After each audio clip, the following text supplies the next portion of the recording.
ভোর থেকে বোমাতঙ্ক উদ্ধার হতেই সাউন্ড বক্সে বেজে উঠল বঙ্গবন্ধুর ভাষণ। মেহেরপুর শহরের বিভিন্ন এলাকায় বৈদ্যুতিক তারের সঙ্গে ঝুলতে থাকা বোমা সদৃশ বস্তু ঘিরে সকাল থেকেই ছড়িয়ে পড়ে আতঙ্ক।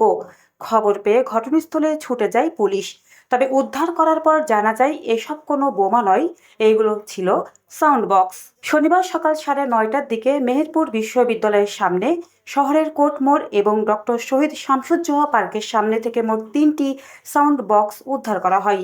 স্থানীয়রা জানান, সকালে মেহেরপুর বিশ্ববিদ্যালয়ের সামনে বৈদ্যুতিক খুঁটির তারে বক্সের মতো একটি বস্তু ঝুলতে দেখে সন্দেহ হয়।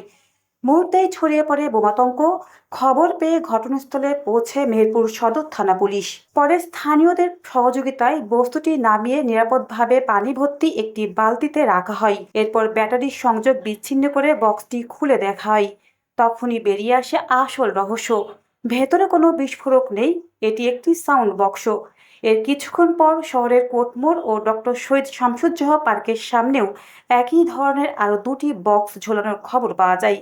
পুলিশ সেগুলো উদ্ধার করে থানায় নিয়ে যান। তবে ঘটনার সবচেয়ে চাঞ্চল্যকর দিক ছিল পার্কের সামনে ঝোলানো সাউন্ড বক্সটি।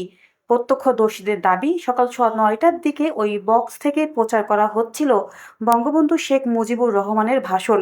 এদিকে এসব বক্স কারা এবং কী উদ্দেশ্যে শহরের বিভিন্ন স্থানে ঝুলিয়েছে তা নিয়ে শুরু হয়েছে তদন্ত। মেহেরপুর সদর থানার ওসি হুমায়ুন কবির জানিয়েছেন, আতঙ্কিত হওয়ার কোনো কারণ নেই। উদ্ধার হওয়া 3টি বস্তুই সাউন্ড বক্স। তবে এগুলো কারা, কেন এবং কী উদ্দেশ্যে বিভিন্ন স্থানে ঝুলিয়েছে তা খতিয়ে দেখা হচ্ছে।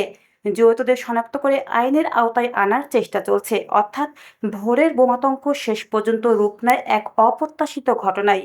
বোমা নয়, বৈদ্যুতিক তারে ঝুলছিল সাউন্ড বক্স, আর সেখান থেকে ভেসে আসছিল ঐতিহাসিক ভাষণ। News desk অন্যধারা।